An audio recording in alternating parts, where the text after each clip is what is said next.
ಇನ್ನೇನು ಕೆಲವೇ ದಿನಗಳಲ್ಲಿ ಶಾಲಾ ಕಾಲೇಜುಗಳು ಪುನಃ ಆರಂಭವಾಗಲಿವೆ. ಆಗಲೇ ಪೋಷಕರನ್ನ ಡೊನೇಷನ್ ಹಾವಳಿ ಕಾಡತೊಡಗಿದೆ.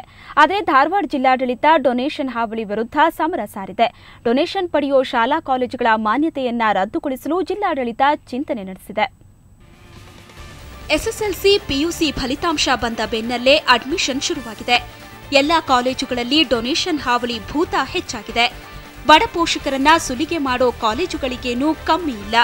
ಫೀಸು ಕಟ್ಟಲಾಗದೆ ಆತ್ಮಹತ್ಯೆ ಮಾಡಿಕೊಳ್ಳೋ ತಂದೆ ತಾಯಿಗಳೂ ಇದ್ದಾರೆ. ಇದನ್ನೆಲ್ಲ ಗಂಭೀರವಾಗಿ ಪರಿಗಣಿಸಿರೋ ಧಾರವಾಡದಲ್ಲೂ ಅನುದಾನಿತ ಅನುದಾನ ರಹಿತ ಕಾಲೇಜುಗಳಲ್ಲಿ ಡೊನೇಷನ್ ಹಾವಳಿ ಮಿತಿ ಮೀರಿದೆ. ಇದನ್ನ ಗಂಭೀರವಾಗಿ ಪರಿಗಣಿಸಿರೋ ಜಿಲ್ಲಾಡಳಿತ ಡೊನೇಷನ್ ಹಾವಳಿಗೆ ಫುಲ್ ಸ್ಟಾಪ್ ಹಾಕೋದಕ್ಕೆ ನಿರ್ಧರಿಸಿದೆ.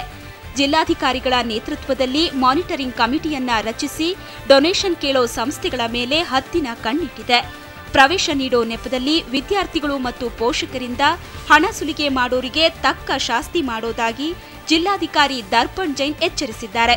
ಈಗ ಕೆಲವು ಪಾಲಕರು ಏನು ಇದು ಮಾಡ್ತಾರೆ, ಇಲ್ಲ ನಾವು ಕಂಪ್ಲೇಂಟ್ ಮಾಡಿದರೆ ಅಡ್ಮಿಷನ್ ಕೊಡೋದಿಲ್ಲ ಇದು ಅದು ಅಂತ ಇರ್ತದೆ. I leave them to decide. They can give complaint at whatever time they feel appropriate. Either before the admission, after the admission, whatever. ಇನ್ನು ಕೆಲವು ಕಾಲೇಜುಗಳಲ್ಲಿ ಮೂಲಭೂತ ಸೌಲಭ್ಯಗಳೇ ಇಲ್ಲ. ತರಗತಿಗಳ ಆರಂಭಕ್ಕೂ ಮುನ್ನ ಎಲ್ಲ ಸಿದ್ಧತೆ ಮಾಡಿಕೊಳ್ಳಲು ಕಾಲೇಜು ಆಡಳಿತ ಮಂಡಳಿಗಳಿಗೆ ಸಾರ್ವಜನಿಕ ಶಿಕ್ಷಣಾಧಿಕಾರಿಗಳು ಕಟ್ಟಪ್ಪಣೆ ಮಾಡಿದ್ದಾರೆ. ಇಲ್ಲ, ಇಲಾಖೆ ಹೆಂಗೆ ಸುಮ್ಮನೆ ಕೊಂಡಿರ್ತದೆ. ಆಸ್ ಪರ್ ಸರ್ಕಾರದ ನಿಯಮಾನುಸಾರ ನಾವು ಅವ್ರಿಗೆ ನೋಟಿಸ್ ಇಶ್ಯೂ ಮಾಡ್ತೀವಿ.